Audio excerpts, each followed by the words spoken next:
What's up everyone? I'm Robert O'Haver of InternetAdPro.com. Today we're going to go over what is the Google Panda Algorithm. Lots of people ask me what the Panda Algorithm is and how it affects their site. Well, today I'm going to explain how Google's Panda Algorithm works and tips to prevent your site from getting penalized. Also, to dispel some of the misconceptions about Panda.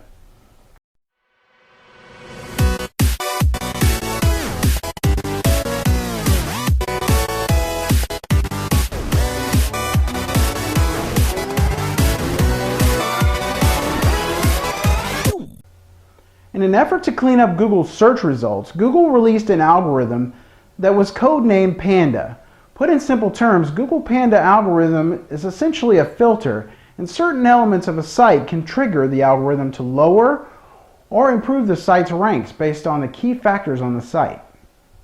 Panda's goal was to lower the ranks of low-quality sites or thin content sites in order to return high-quality search results to the users. First common misconception is that Panda's always affected the entire site. Well, until recently that was true, but the new release this year, Panda looks at a site on a page-by-page basis and can affect certain parts of a site down to the single page, and in extreme cases, the entire site. Misconception number 2 is that Panda is a penalty. I know some of you feel like it is if your site's been penalized, but in fact it's not. It's only meant to improve Google's quality of the search results. One of the things that Panda looks for is sites that scrape other sites for content and copies the content from other sites. Then Google tries to determine which site is the originator of the content and pushes the other site down in the search results. Other factors that Panda looks at is poorly written content. When I say poorly written content, I mean content with lots of misspellings, stuffed with keywords so badly that it doesn't even read correctly, or has a lot of repetitive content that makes no sense. As I mentioned before, Panda can affect sections of a site, or even a whole site, depending on the severity of the site's violation. Another thing Google looks at is high ad to content ratio. If your site is nothing but a link farm of ads, your site will be pushed down in the search results and can even be penalized. Misconception number 3.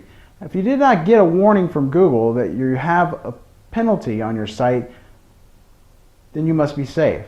This is not right. Only in extreme situations does Google penalize a site. Panda can lower your ranks without Google imposing a penalty and lowering your site's ranking in search results. It's important that you monitor your rankings on Google using webmaster tools and Google Analytics. It's important that you watch this for dropping keywords or pages that are dropping in rank. Misconception number 4. I must be penalized because Google just released a new algorithm and the site traffic has dropped.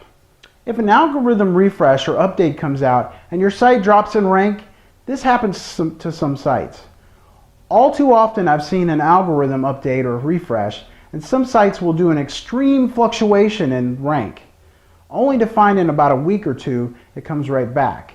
It's really important that you don't panic and you wait at least a week or two before you do anything drastic to your site. Now, if you find your ranks drop from Panda and don't come back, here's what you need to do to diagnose a page or a site that has lost rank and the questions you need to ask yourself about the page. Now, if your site was penalized by Google and you use webmaster tools, they will provide you with the changes you need to make your site, to fix your site and the problems. First on the list, make sure your content on your site is original. Use services like Copyscape to check to make sure that you do have original content on your site.